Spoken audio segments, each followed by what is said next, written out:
Ms. Okay. Martens, Right. please.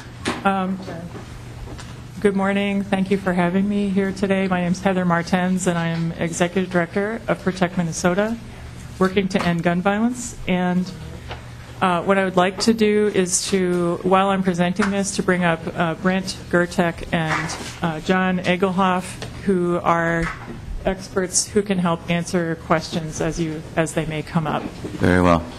The testifiers will come up, please. Yeah.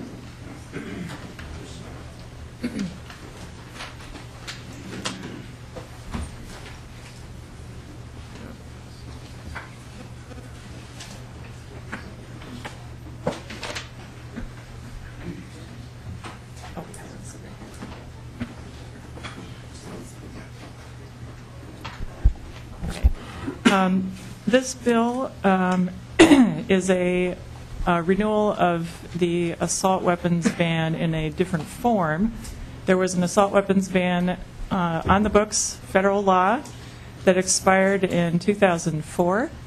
There were problems with that assault weapons ban in that the definition was partly a list of particular models of assault weapons that were being used in crimes at the time.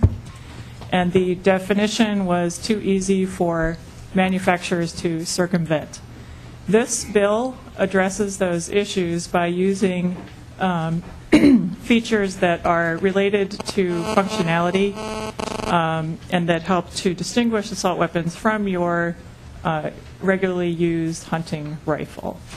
And what I'm going to do is, I think since a lot will focus on what the definition is of the weapon, I'm going to defer those questions to Mr. Gurtek and Mr. Egelhoff. But basically what this does is it establishes a crime for manufacturing, transferring, or possessing certain assault weapons. It provides for the disposal or registration of existing assault weapons. And it provides criminal penalties, and basically basically there's a grandfathering clause is what that means. So if the assault weapon is already in someone's possession, it is not taken away. It is instead registered in much the same way that machine guns are currently registered under U.S. federal law.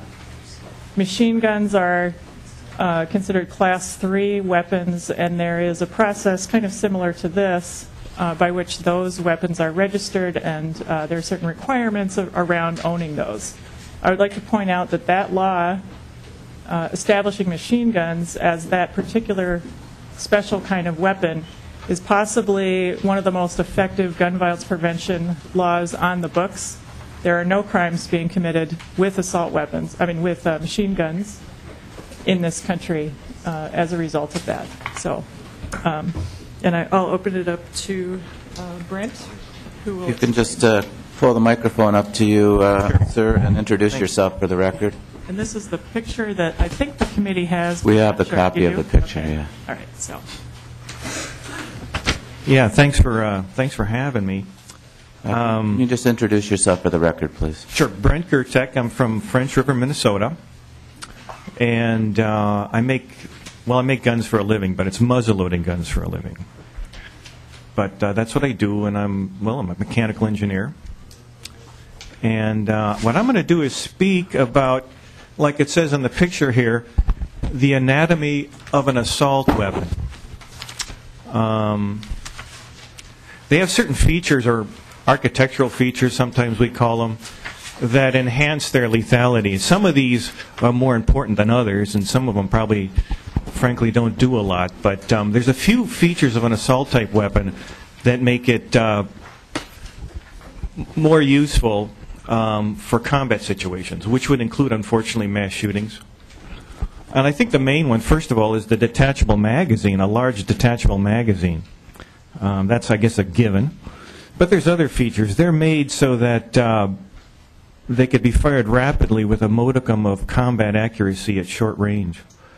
You're talking about cartridges, rifle cartridges, but still rifle cartridges that are more mild than the 308, 30-06, 270 kind of stuff that are so popular with hunters that use center fire weapons, less recoil. It's easy to recover for a backup shot or a number of backup shots. Also, assault weapons, they're designed, and they've been this way since the 1940s. If you look at the picture, you'll see that the center line of the barrel, in this case with an AR-15 or AR-15 derivative, actually intersects the footprint of the butt plate. So what that means is, as you fire the weapon, the muzzle is going to flip up less. It's not going to climb as much. It's going to buck you more, but it's not going to climb up as much, and that really helps in making the weapon more suitable for rapid fire. I don't know about the barrel shroud so much. I don't think that's much of an issue. The flash hider could be something of an issue. It's not mentioned on there, but it's on there, and that could be an issue if you're firing into a crowd of people in dim light. You're less likely to be your vision's less likely to be impaired by the flash of the weapon. Yeah, that's it. Thank you very much. Thank you for your testimony, Mr. Gurtek. Next.